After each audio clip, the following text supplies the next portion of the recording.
Hello, I'm David Chaston with 90 at 9, brought to you by interest.co.nz. This week, everything you need to know in 90 seconds at 9 o'clock, with news factory data worldwide seems to be trending down. But first, American jobs growth surged, with employers hiring 304,000 new workers in January, the most in 11 months. But the number of people in part-time work rose by about 500,000, with an odd, strong post-holiday boost in warehouse and delivery jobs. Their very low participation rate edged up fractionally, and the larger workforce caused the jobless rate to rise to 4%. Still, this was regarded as a very good result by the market analysts. But that data is at odds with other consumer sentiment surveys, which recorded a sharp drop-off in consumer confidence. The latest level is still positive, but not yet in worrying territory. But like other such surveys, it indicates American consumers are not as confident as they once were. In fact, these latest readings are the lowest in 2 years. Around the world, there were a slew of factory PMIs released over the weekend. There were 2 in the US. The market one recorded a flatlining. The ISM one was slightly more positive, especially for new orders. Both indicate a moderate expansion in the American factory sector is continuing.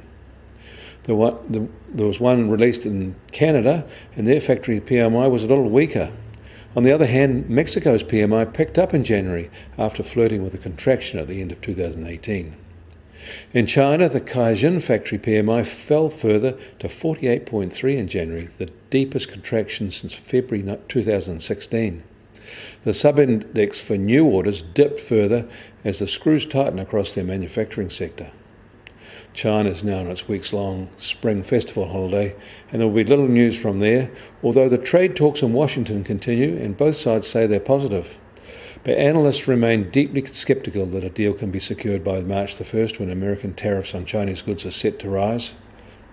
In Europe, their factory sector stalled in January, heading steadily towards contraction on a path that's been that way since the peak of 2018.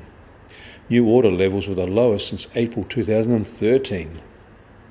And so far in Australia, there's been no leaking of the Hayne report. It'll be officially released after market close in Australia today at about 6:15 p.m. New Zealand time. US Treasury 10-year yield has settled to be just on 2.68%, but still a 7 basis points fall for the week. Their 210 curve is at 18 basis points. And gold has drifted low over the weekend from Friday to $1,317 an ounce, but that's still a $10 gain for the week. US oil prices have moved higher and are just over $55 a barrel, while the Brent benchmark is just under $63 a barrel. Both are gains of about $1 a barrel. The Kiwi dollar will open today at 69 US cents, and the cross rates were at 95.1 Aussie cents and 60.2 Euro cents. That pushes the TWI up to 72.9. I'm David Chaston.